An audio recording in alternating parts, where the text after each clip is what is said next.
మొట్టమొదటిసారి అసెంబ్లీలో మాట్లాడే అవకాశం ఇచ్చిన మీకు మరియు నేను అసెంబ్లీకి రావడానికి కారణమైన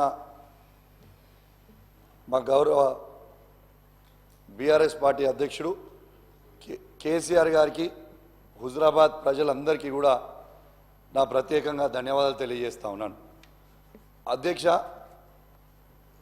మా హుజరాబాద్ నియోజకవర్గంలో దళిత బంధు అనే పథకం సాచ్యురేషన్ మోడ్లో దాదాపు 18,021 మందికి హుజరాబాద్ నియోజకవర్గంలో ఇవ్వడం జరిగింది.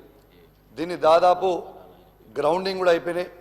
కానీ రెండో విడత దళిత బంధు అనేది ఆపుతా ఉన్నారు అధ్యక్ష.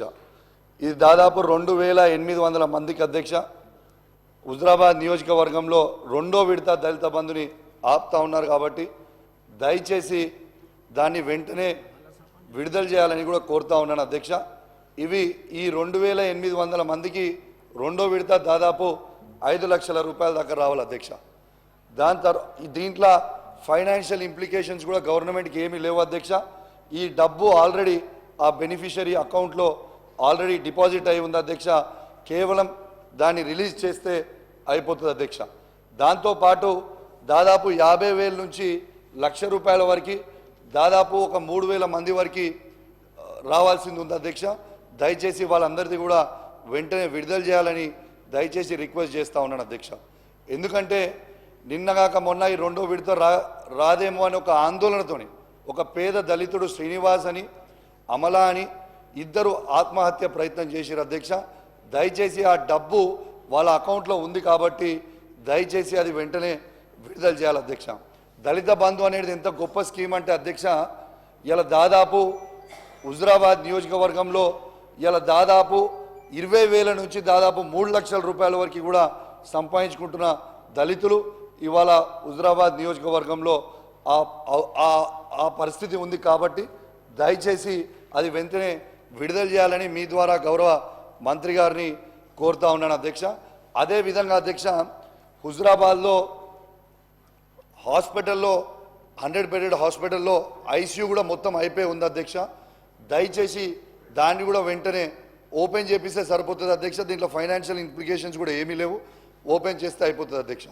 ఇంకోటి అధ్యక్ష, ఈ చివరి ఆయకట్టుకి కమలాపూర్ మండలంలో మా శనిగరం, గోపాల్పూర్, మాదనపేట అని చివరి ఆయకట్టుకి ఉన్న ఊర్లకు కూడా రైతులు ఇబ్బంది పడుతూ ఉన్నారు. కాబట్టి ఆ నీళ్ళని కూడా చివరి ఆయకట్టుకి అందేలాగా మీరు కొంచెం దయచేసి అధికారులకి చెప్తే బాగుంటుందని కోరుకుంటా ఉన్నాను అధ్యక్ష.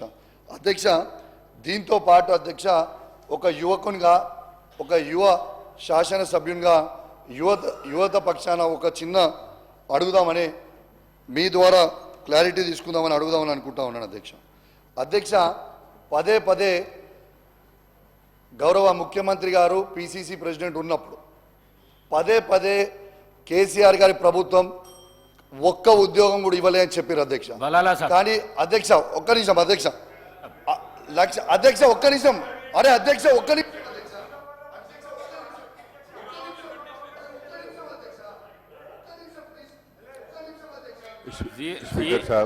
బలాలా సాబ్ 1 మినిట్. బలాలా సాబ్ 0 అవర్ల కాన్స్టిట్యున్సీకి సంబంధించిన సమస్య చెప్పండి. ప్రసంగాల కోసం 0 అవర్ కాదు ఇది.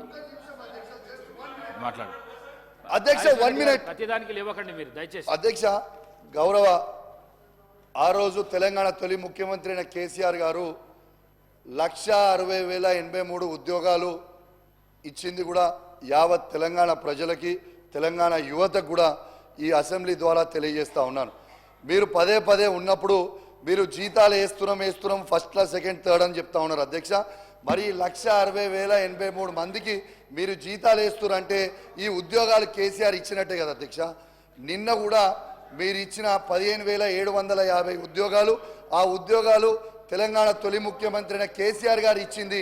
మీరు పత్రాలు ఇచ్చినందుకు కూడా మా ప్రత్యేకంగా ధన్యవాదాలు అధ్యక్ష.